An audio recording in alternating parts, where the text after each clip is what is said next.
issue of Johnson Asiama, which is why I have the greatest disagreement with the former Attorney General. No, the former Attorney General. Rather? Yes, because these are matters that are not only legal matters. In fact, everything here is generally public policy as well. Because even the decision to prosecute or not to prosecute is not entirely legal.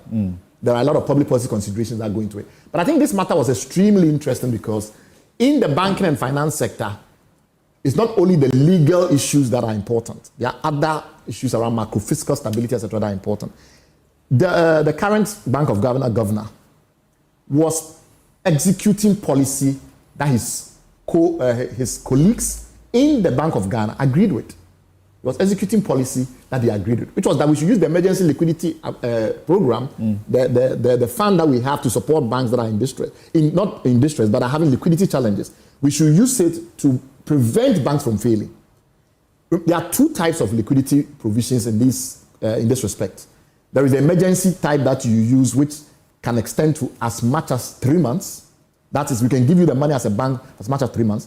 Then you have the intraday, which is extremely critical because the intraday means that if a bank is failing settlement, the central bank can step in to enable the overall processes in the financial system, the banking system, to continue flowing. Essentially, what happens is when you pay someone money, let's say you have a bank with you have an account with one of the banks, let's say Bank A, and you are paying somebody in Bank C.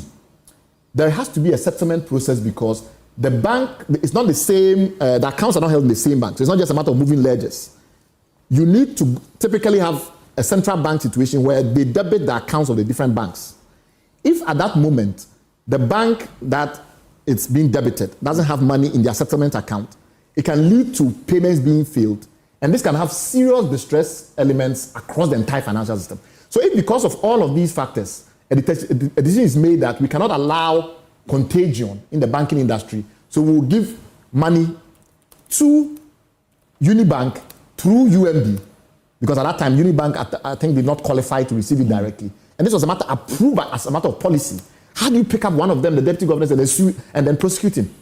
I think that was very difficult. On the UT matter, where the former Attorney General suggested that because of single obligor, 460 million should now have been paid, I could not make head or tail of it. Explain. Because single obligor is in respect of the bank.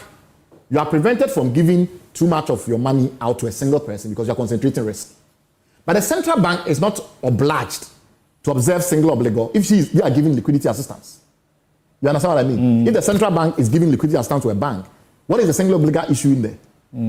So I struggled to understand what he meant, that it was in violation of single obligor limits when the central bank was giving money to UT Bank to the tune of 460 million cedis.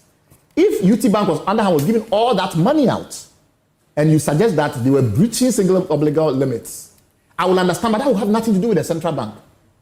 The argument that we've had so far is that the previous administration was lax when the asset quality review was done in 2015 and 2016, in not pursuing it further to hold some of the banks to account.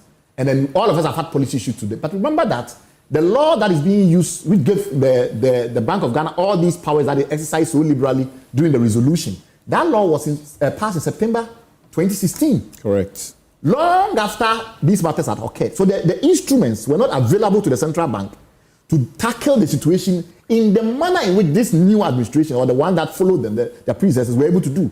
So to take